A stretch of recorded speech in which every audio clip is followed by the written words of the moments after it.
is going to be the teeter-totter. And what we're going to test out up here is going to be our hill start assist. And with it, if you look at this angle, it's a pretty good angle. And when you stop and release the brake pedal, the car naturally wants to go backwards. We have a 3-second brake delay, which is what we call the hill start assist. Makes it a nice transition between pedals and not having to worry that you're going to rear end the person that's behind you. You know, as far as some of these standard features this year, Toyota has gone out and classified them under Toyota Safety Sense, and they're huge features. Number one, you have vehicle detection.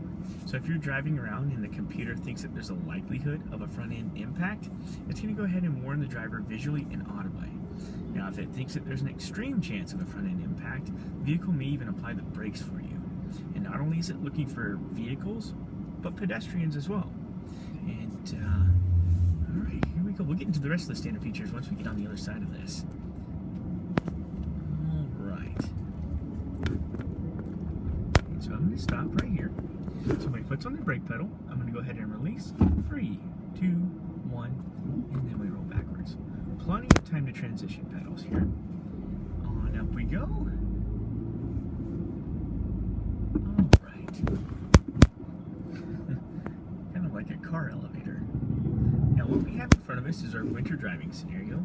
So it's plastic with oil and sand all over it. Very similar to driving on ice. But here we go.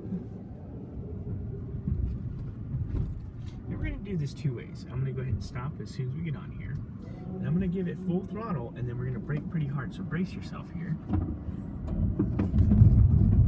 Kind of what you would expect on a slippery surface. Now let's go ahead and crank the wheel to the right and do that. And perfect. And so you feel the under the vehicle. That's the ABS engaging fully, allowing just enough wheel rotation so that way we can still maneuver under heavy braking. And now we have some potholes here. Pretty nice suspension. Alrighty. Now we'll go up the ramp. And you can feel we're on two wheels, but the problem is I can't see my right front end. So I'm going to look at this bird's eye camera view to get us through this obstacle. Up we go, looking good. Very nice. And down we go. Now we talked about vehicle detection and pedestrian detection just a little while ago, which are standard. We have some other big ones as well, which are standard. Number one, you have lane departure. So if you're going 35 miles an hour or faster and you start to veer out of your lane, the vehicle is going to give you an audible warning. And in most cases, the vehicle will actually go ahead and assist you back to the lane that you were just driving in. It's a pretty nice feature. Now here's another feature. You have dynamic radar cruise control. So if you're on the highway, simply set your cruise control button, then follow it up with pressing this button right here on the steering wheel, and it's going to give you the option to choose 1, 2, or 3 vehicle lengths distance between you and the vehicle in front of you, and it'll automatically distance that out for you. Now what we're going to test right now is going to be our rear cross traffic alert. So we're going to back up, and if anything approaches us from the left or right hand side, hopefully the vehicle will pick this up and give you enough time to get on the brake pedal. So here we go. Looking good. And we're going to have a shopping cart coming up here in just a moment. And so there you go. That was about 12 feet away when we heard the first alarms going off there. So we're trying to get you as much time as possible to react to that and get on the brake pedal. Now continuing along, we're going to head up on top of the ramp up here. We're going to take a look at what we call perimeter scan.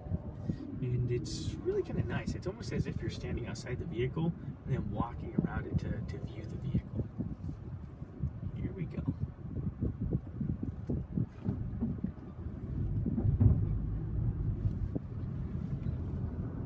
Alright. I'm going to put the vehicle in a park. I'm going to hit our view button. Take a look at this.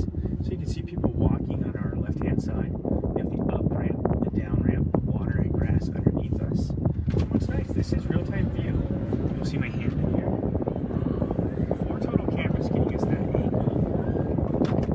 Now, as far as the price points on RAV4, they start off at $24,000 and go all the way up to $37,500.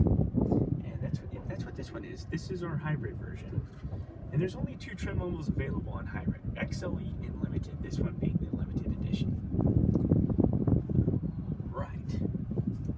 Well, I hope hope you enjoyed your ride.